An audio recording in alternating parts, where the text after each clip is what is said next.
de Ruralistique.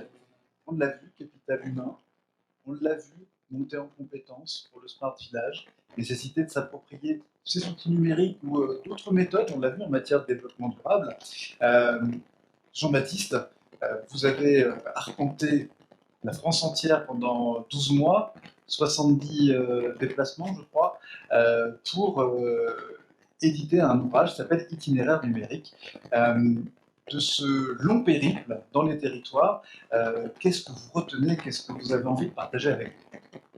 Alors peut-être pour donner un peu de contexte, le Conseil national du numérique, c'est une commission consultative, une institution publique dont les membres sont une vingtaine de chercheurs nommés par la Première ministre qui sont issus de toutes disciplines confondues, ça va de l'informaticien à la philosophe, pardon. Et le rôle, c'est de porter une réflexion indépendante et transversale justement sur notre rapport au numérique. Donc concrètement, ça veut dire décrypter, déchiffrer et puis diffuser des clés de compréhension sur ce que ça, au final, ça nous fait quotidiennement, ça fait à nos capacités attentionnelles, à notre rapport à l'information, à nos relations collectives, à notre manière de nous comporter en environnement professionnel, etc. Donc, on publie effectivement plusieurs ouvrages sur ces sujets. Et on a publié l'année dernière un ouvrage qui s'appelait Civilisation numérique, qui était sous-titré Ouvrons le débat. Et dans cet ouvrage, on faisait état de quelque chose, je pense que vous avez tous déjà observé, qui est que depuis quelques décennies, on est passé d'un numérique qui était porteur de beaucoup d'espoir et d'attente à un numérique qui est porteur de beaucoup d'incertitude, voire d'inquiétude et même d'angoisse, de stress pour une grande partie de la population. Pour répondre à ça, nous, on fait le pari de la politisation du numérique. La politisation au sens noble, c'est-à-dire qu'il ne s'agit pas de parler d'un numérique de droite ou d'un numérique de gauche, mais de comprendre que le numérique, c'est un objet qui n'est pas neutre, qui n'est pas tombé du ciel. Et donc, en tant que tel, on a la possibilité et le besoin d'avoir un débat pour savoir le numérique qu'on veut et la société dans laquelle on veut. Et c'est un débat qui doit être un débat d'experts, qui doit être un débat politique, mais qui doit aussi, à partir du moment où le numérique touche l'ensemble de nos vies, être un débat citoyen. Donc, une fois qu'on a posé ça, qu'on a dit il faut ouvrir le débat sur le numérique, vous allez me dire c'est bien gentil, mais ça ne nous avance pas. Et donc, on s'est posé la question de concrètement comment il peut se mettre en place ce débat-là, et on a lancé effectivement l'année dernière cette démarche qui s'appelle Itinéraire numérique, dont le principe était d'aller partout en France, rencontrer des citoyens, rencontrer des personnes âgées en EHPAD, des ados en cadre scolaire ou dans des colonies de vacances, des demandeurs d'emploi, des personnes qui essayent de se former, des personnes qui galèrent avec le numérique, d'autres qui galèrent moins, mais qui ont toutes quelque chose à dire là-dessus. En se mettant à chaque fois dans une posture d'écoute, c'est-à-dire qu'on ne venait jamais en disant voilà ce que vous devez penser du numérique, voilà ce que nous on pense du numérique, mais systématiquement on demandait concrètement vous, qu'est-ce que vous en faites de ces outils, qu'est-ce que ils vous inspirent, c'est quoi vos attentes, c'est quoi vos inquiétudes.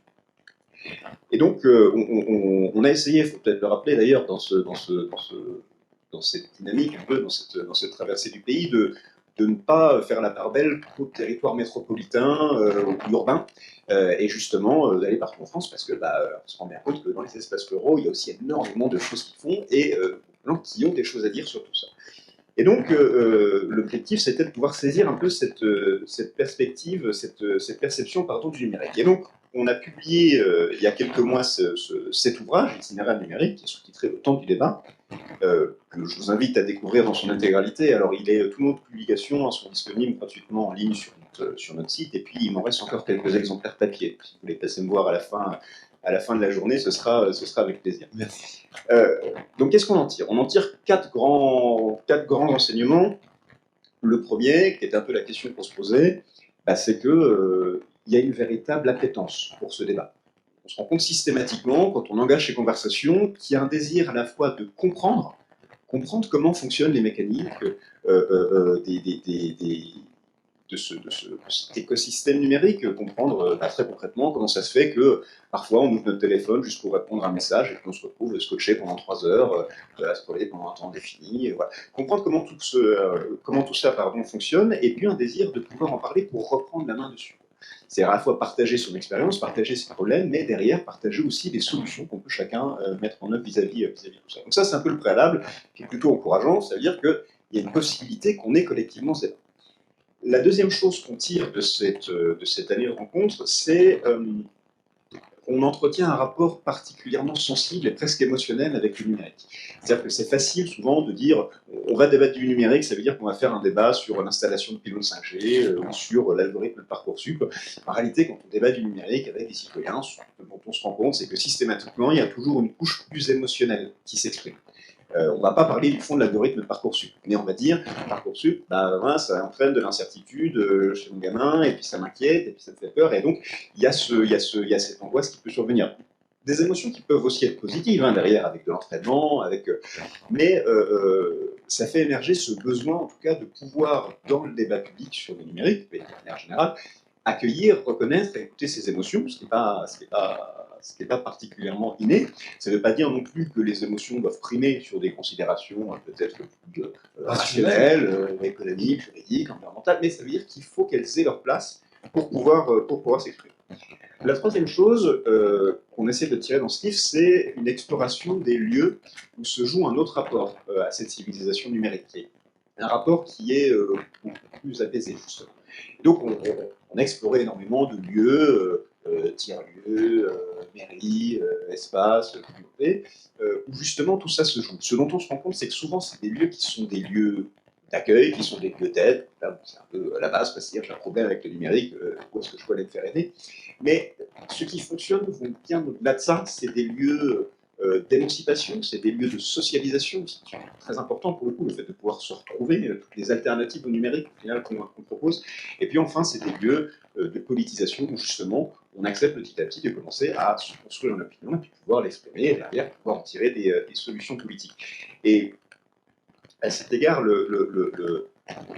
les espaces ruraux sont très riches parce que c'est justement des espaces où il y a une culture de la proximité, une culture du dialogue, une culture de la solidarité, une culture du faire et du être ensemble qui est très forte. Donc, on en tire un besoin d'appuyer les communautés locales pour qu'elles puissent justement faire émerger ce genre de lieux et ce genre de solutions, et pas forcément être dans une logique de prestation de services ou d'imposition par le haut, mais plutôt de permission de services publics sur ces questions.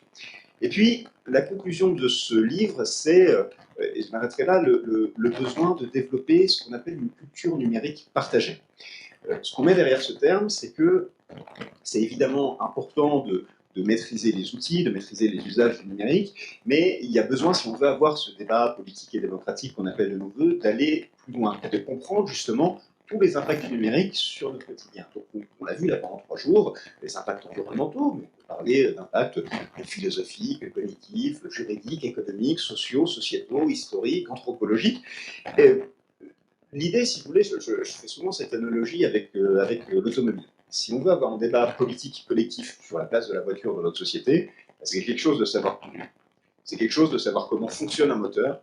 Mais pour avoir un débat et derrière des politiques qui soient particulièrement efficaces, il faut aussi prendre en compte ce que l'histoire de l'automobile a fait à notre manière d'habiter l'espace, de travailler, à nos relations familiales, à notre rapport à l'environnement. Pour le numérique, c'est la même chose. Si on veut vraiment pouvoir le reprendre en main et le mettre au service de la société, on a besoin de saisir tout ça. Donc la question qui se pose maintenant, c'est à comment on la structure, comment on la diffuse, comment on la partage, cette culture numérique, et ça fait partie des travaux qui nous interrogent.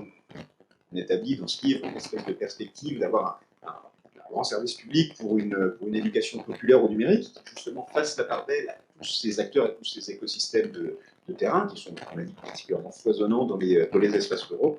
Et donc j'espère qu'on pourra, peut-être l'année prochaine, ou en tout cas dans les temps qui viennent, parler de ces questions et de la manière dont on peut justement collectivement mettre en place cette éducation populaire au numérique.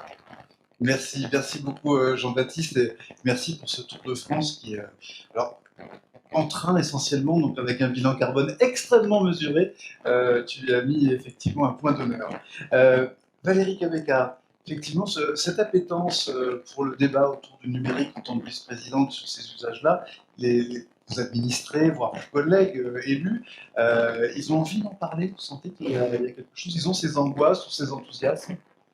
Oui, écoutez, et je pense qu'effectivement, c'est une angoisse et un enthousiasme aussi partagé par un grand nombre de publics, qui soient des publics des collectivités, mais aussi des partenaires, les plus jeunes, les plus anciens. Je pense qu'effectivement, il y a un vrai débat qui se crée autour du numérique et des usages du numérique. Et au niveau du conseil départemental, on est là aussi pour les aider. D'où ma casquette, puisque c'est bien le développement des usages numériques voilà, au sein du département. Donc l'idée, c'est vraiment de travailler avec tout le monde et effectivement d'un petit peu rendre accès au numérique de façon la plus facile possible, la plus simple possible, que ça convienne effectivement avec l'être humain, ce que vous disiez, hein, l'acceptabilité aussi des usages du numérique, donc très important. Du coup, ça me permet de faire une transition, je vous en remercie tous les deux, puisque l'idée aujourd'hui, bien sûr, c'est de clôturer cette 18e édition, et déjà pour cela, je tiens à excuser le président, hein, Bruno Faure, qui est retenu dans le cadre d'une visite d'un vice-président de la région sur notre territoire, donc sur le département du Cantal. Donc j'ai l'honneur de clôturer cette 18e édition, donc j'espère en tout cas qu'elle aura été bénéfique pour tous. Nous, au niveau du conseil départemental, on tient à remercier l'ensemble des partenaires, qu'ils soient financiers, qu'ils soient opérateurs, qu'ils soient officiels, et puis surtout l'ensemble des intervenants sur ces tables rondes, dans les ateliers. Je pense que ça a été encore cette année un débat riche. Il est important de se rencontrer, de faire partager en fait nos différentes expériences à nos différents niveaux. Encore une fois, qu'on soit public, qu'on soit privé, qu'on soit associatif. Voilà, je pense que c'est très important de voir ce qui se passe sur les autres territoires. Ce matin, on parlait de CPTS, c'est des choses aussi qui sont très importantes. Hier, on était plutôt sur les réseaux, sur voilà, les déchets, l'eau, l'assainissement, les bâtiments, les énergies. Enfin, on a parlé de beaucoup de choses. Et je pense qu'ils peuvent être importantes pour nous faire évoluer à l'avenir, et bien sûr tout ça en lien avec le numérique, avec le respect de l'environnement. Et donc l'année prochaine, eh bien, on sera plutôt sur effectivement l'éducation populaire, l'inclusion numérique. Et je pense que c'est très intéressant, on le disait, hein, c'est des choses qui sont partagées de tous. Je pense que il faut y aller. Le numérique sert, à mon sens en tout cas, à nous faire évoluer, à nous adapter, à nous aider dans notre vie au quotidien. Mais voilà, il reste encore à l'accepter, à l'adapter. Et donc, je pense que l'éducation populaire va nous permettre de faire un grand pas aussi là-dedans. L'inclusion numérique est très importante. Donc, ce sera effectivement le sujet de l'édition, la 19e édition, qui devrait avoir lieu les 26, 27 et 28 août 2024. Oui, on va mettre les dates à l'écran, absolument. Vous pouvez déjà noter. Et voilà, avec chaque année, bien sûr, on essaie de se renouveler sur la thématique proposée. Effectivement, à chaque année, il est toujours important de réfléchir à qu'est-ce qu'on n'a pas fait, qu'est-ce qui serait intéressant, et puis qui est aussi d'actualité. On avait d'autres idées, mais qui sont peut-être pour la 20e ou la 21e édition. Faut pas hésiter. Voilà. En tout cas, on est ravis de pouvoir vous reproposer cette édition en 2024, et on espère que ce thème, à mon sens, oui, mais on espère qu'il va pouvoir vous convenir, et qu'on aura beaucoup de participants comme on l'a eu cette année, qu'on aura vraiment des échanges bénéfiques comme on les a eus. Donc voilà, en guise de conclusion, simplement un grand merci à tous ceux qui ont participé, qui sont venus, qui nous suivent aussi derrière, pour le coup, leurs écrans, puisqu'on sait qu'on a quand même pas mal de personnes qui nous regardent. Un grand merci aussi à vous d'être toujours présents et d'animer aussi bien cette édition de Ruralytique. Et puis voilà, moi je peux que vous convier à venir nombreux à nouveau en 2024 sur le territoire cantalien. Merci beaucoup, Madame la Vice-Présidente.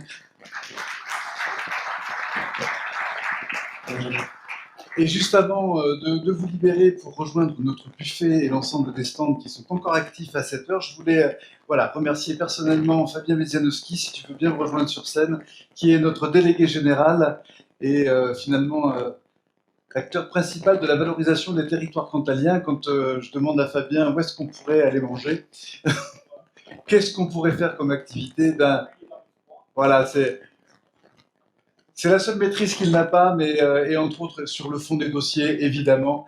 Voilà, merci mon grand. Merci. Voilà, cette 18e édition touche à sa fin. Merci infiniment au département du Cantal d'avoir eu cette idée folle d'inventer Cybercantal en 1998, parce que tout est parti de là. Merci beaucoup Jean-Baptiste, Conseil national du numérique, avec qui on travaillera cette 19e édition.